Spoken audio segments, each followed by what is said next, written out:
Hola mis queridas y queridos oyentes, ¿cómo están? Espero que muy bien.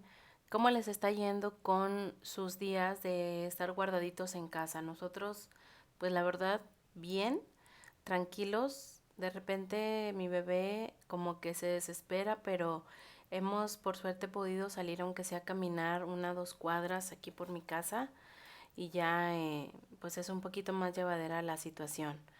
Yo la verdad es que quise empezar a grabarles porque ando como un poquito con gripa. Ya estoy 100% segura que no es coronavirus, así que pueden estar tranquilos. Solo es una gripa pasajera que ya está saliendo. La verdad es que no le estoy haciendo mucho caso para no enfermarme ni enfermar a mi bebé. Bueno, les mando saludos.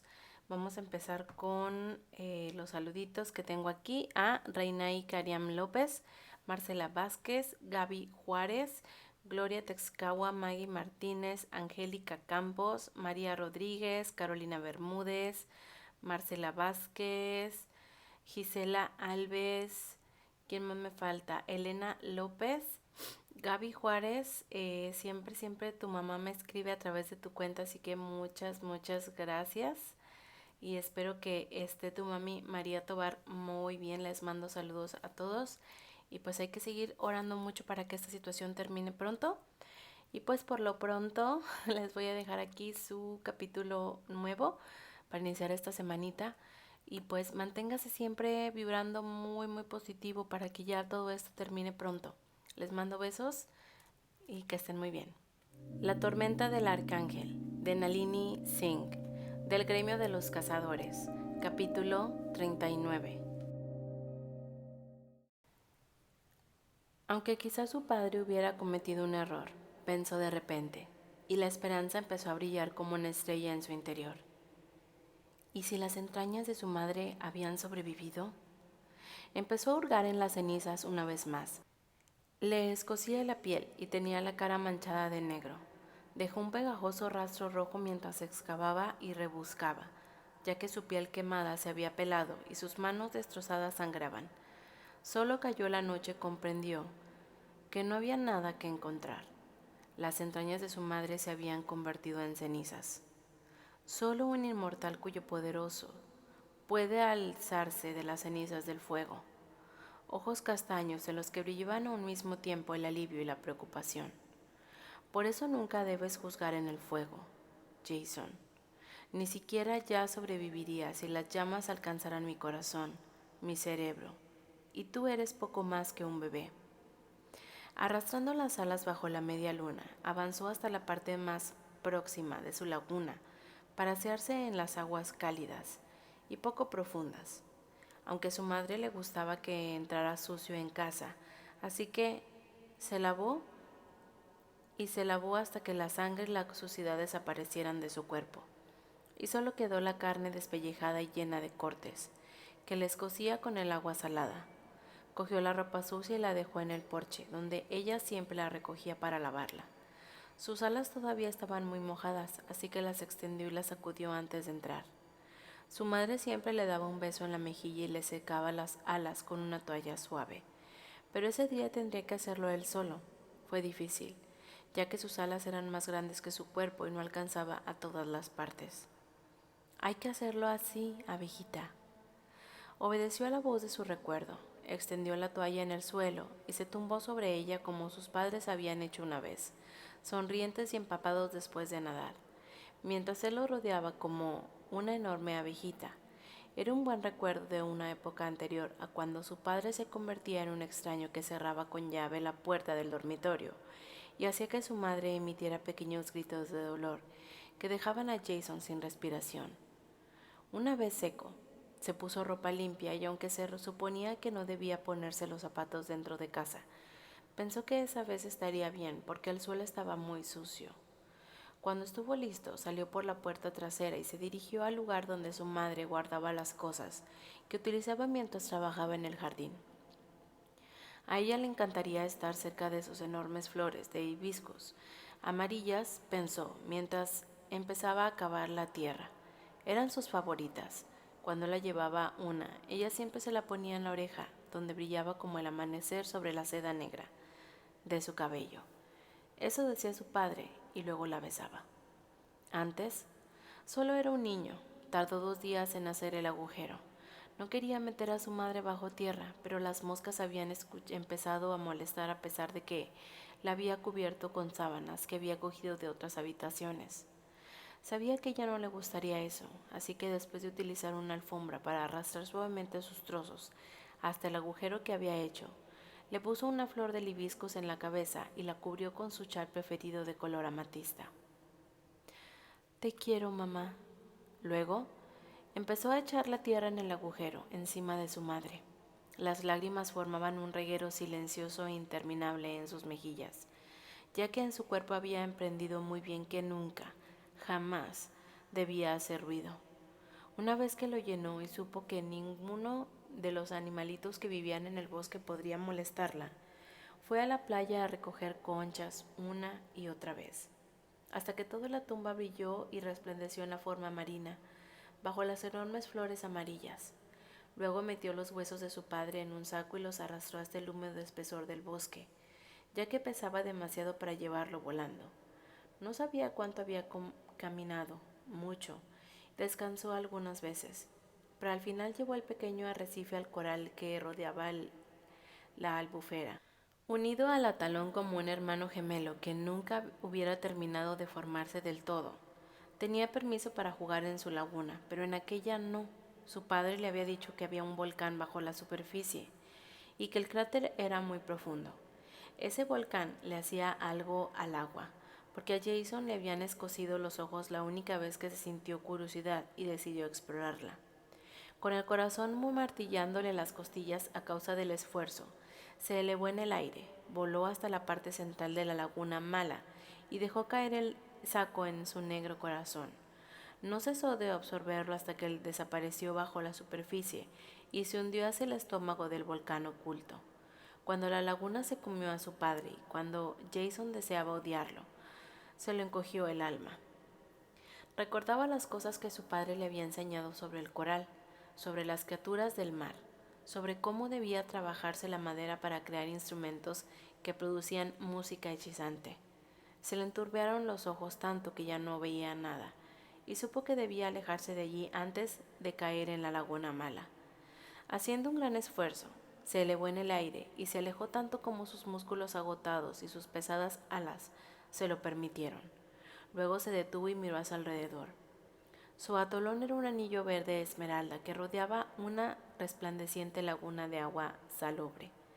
Todavía no podía rodearlo volando, pero lo haría cuando fuera mayor. Su madre le había dicho que lo acompañaría, que le enseñaría todos los lugares secretos que había descubierto, pero ella no estaba.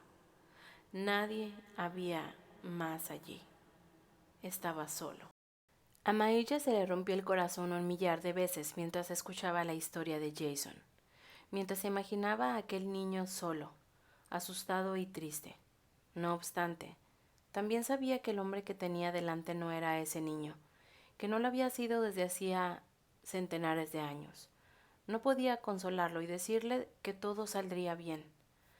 Jason había aprendido que en ocasiones nada podía arreglar lo que estaba roto.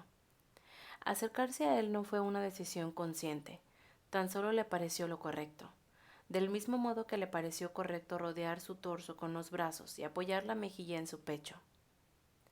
A veces el contacto decía mucho más que las palabras, así que lo abrazó mientras notaba el escozor en las lágrimas en los ojos, y Jason le estrechó con fuerza. Tenía las manos debajo de las alas de Jason y las de él estaban debajo de las suyas. Le dio la impresión de que siempre estarían abrazados, de que permanecerían así durante los próximos 1000 años. Mi padre, murmuró Jason con las mejillas sobre su frente. Era un hombre con un talento increíble y una naturaleza salvajemente apasionada. Su nene significaba más para él que nada y que nadie en el mundo.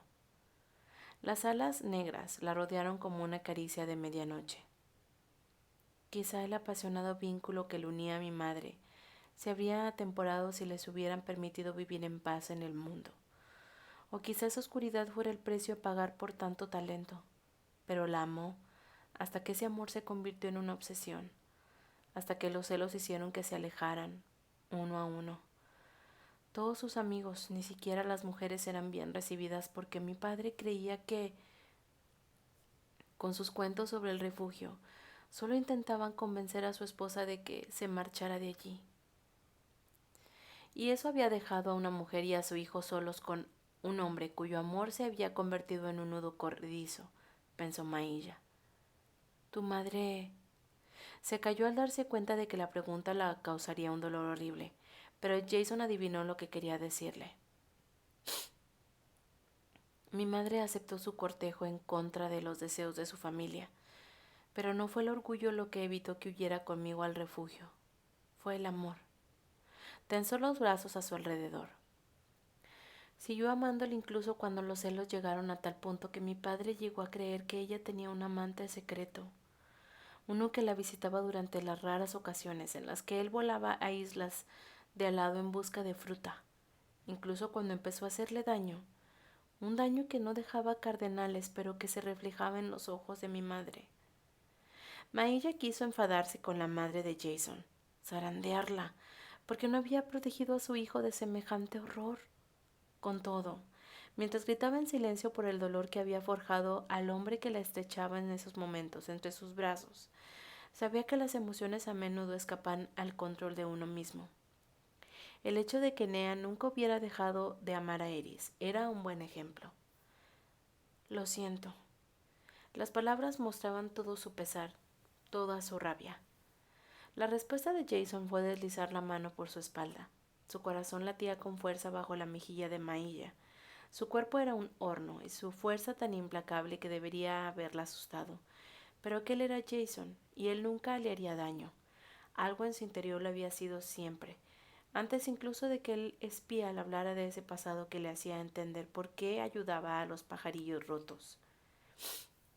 Sintió un aguijonazo de dolor, pero más fuerte aún fue una necesidad de sacar a Jason del horror, de recordarle que el mundo no era solo una mezcla de dolor, sufrimiento y pérdidas.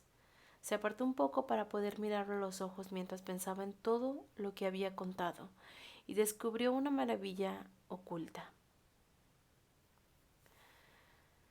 ¿Sabes nadar?, preguntó a su alrededor. La noche guardaba silencio, salvo por el correteo que anunciaba la presencia de un lagarto curioso. La criatura mostró su cuerpo verde esmeralda y se desapareció en una grieta del muro del templo. Has dicho que juegas en la laguna. La pregunta sorprendió a Jason.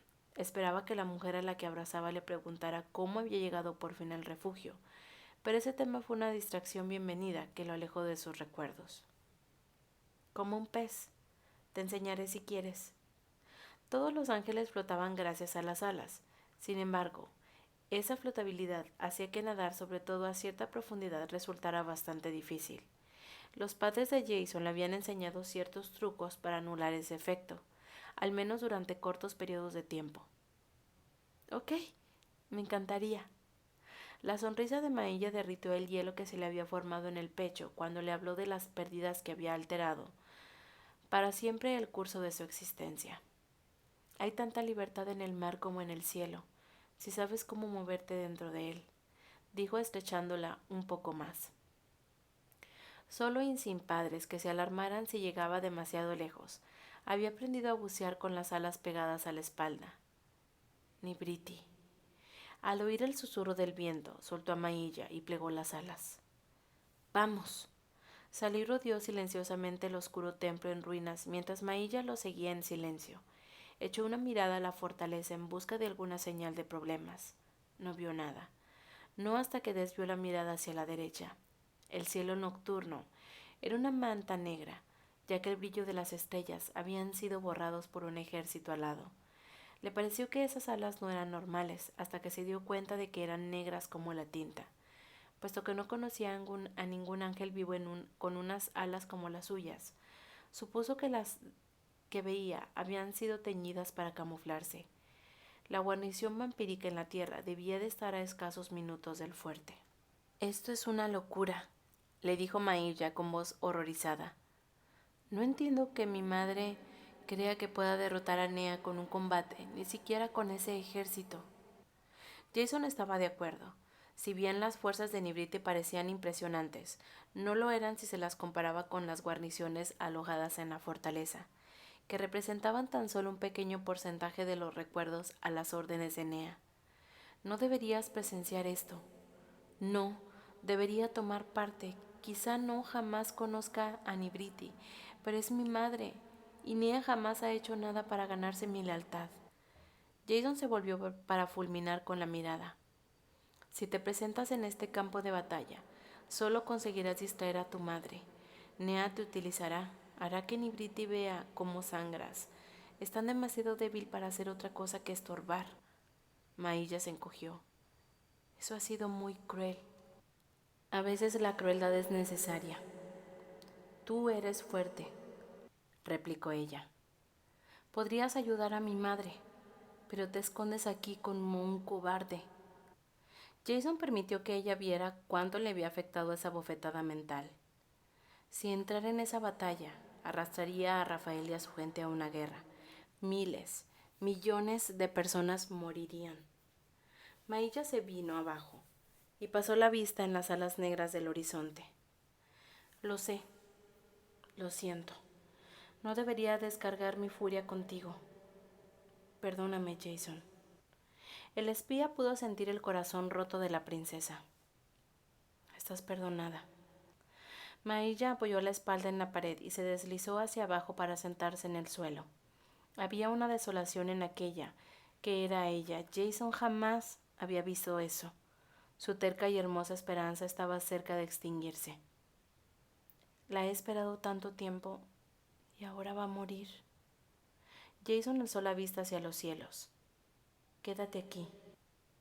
Ascendió hacia la negrura cuajada de estrellas antes de que ella pudiera abrir la boca y se fundió con las sombras de la noche, como una facilidad instintiva. A continuación voló hacia el ejército que se aproximaba, cuyo avance lento y cuidadoso no era rival para su velocidad. Se oyó un grito, pero solo cuando Jason quiso que lo vieran, tras alzar una mano para impedir que dispararan las ballestas. Una mujer sin duda era paciente de Nea, se apartó del grupo para acercarse a él. Jason notó el roce de su mente, pero decidió no darse por aludido.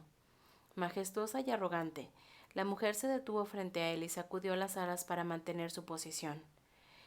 El jefe del espionaje. Quizá aquella mujer le hubiera dado a Mailla los delicados ángulos de su rostro y los colores verdes y azul de sus plumas, pero no parecía en nada la criatura que había engendrado. Sus ojos mostraban una rabia devastadora. Deberías hablar con tu hija antes de emprender esta misión suicida. Nibriti abrió los ojos como platos, pero su risotada, suave y ronca, llenó el aire un momento después. Vaya, cuánta fe. Frunció los labios. Llévame hasta ella. A Jason no le sorprendió que no le preocupara una posible emboscada, y tampoco que hiciera caso omiso de su velada advertencia para que se retirara. Tanto el amor como el odio cegaban a la gente, destruían la razón. No está lejos. Fuerte Custodio bullía de actividad cuando regresó al templo, y fue necesaria una combinación de oportunidad y suerte para llevar a Nibriti hasta allí, sin que los detectaran. Mailla no estaba donde la había dejado, sino en los escalones de entrada al templo, con una ballesta cargada en la mano lista para disparar. Jason estuvo a punto de sonreír. Sabía que el peligro brillo que estaba en su furia mostraba sus ojos felinos iba dirigido a él, por la forma en que se había marchado, pero la ira se transformó en asombro cuando posó la mirada en Nibriti. El ruido sordo que hizo la ballesta al caer sacó a la princesa de su estupor. Se agachó con aire ausente y recogió el arma sin apartar los ojos de la mujer que se acercaba a ella, vestida con lo que parecía cuero negro de batalla. Sus alas eran el molde por el que se había forjado las de Mailla. Hija. Con esa palabra susurrada, la mujer deslizó los dedos por su mejilla. Sus rasgos mostraban una emoción profunda que desgarró el corazón de la princesa. El amor eterno de mi corazón. En esa ocasión, Mailla no se preocupó cuando se le cayó la ballesta. Con un reguero de lágrimas en las mejillas se echó en sus brazos y dejó que en esos brazos lo mantuvieran a salvo. En ese momento le dio igual que Nibriti fuera un monstruo capaz de arrancarle las vísceras a un hombre y se destrozara a una mujer sin otro motivo que herir a su hermana. Nada importaba salvo el hecho de que, por primera vez en su vida, alguien la abrazaba con amor. Hasta aquí el capítulo 39 de La tormenta del arcángel. Gracias por escucharme.